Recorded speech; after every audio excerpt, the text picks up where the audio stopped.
Red velvet moist কেকটা oven থেকে বের করা হলো। আমি জাস্ট একটু ক্লোজ ক্যামেরা দেখিয়ে দিই। এত সুন্দর সফট, তা বলার মতো না। দেখেন কীভাবে চেক দিবেন।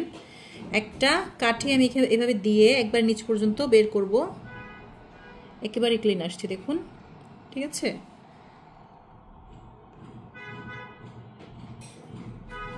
একেবারে ক্লিন আসছে, মানে পারফেক্টলি বেকড। আর আমি আসলে বুঝাই একটু, দেখেন কত সফট, বোঝা যাচ্ছে?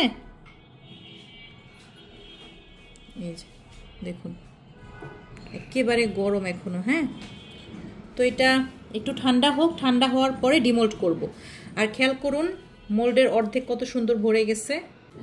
যদি 6 ইঞ্চির একটা মোল্ডে করেন তাহলে সম্পূর্ণ মোল্ড ভরে আরও ওভারফ্লো করতে পারে। ঠিক আছে, তো আপনারা 2টা মোল্ডে করবেন, সময়ও কম লাগবে এবং সুন্দর হাইট কেক হবে। আর 8 ইঞ্চিতে করলে পারফেক্ট ফ্ল্যাট কেক হবে।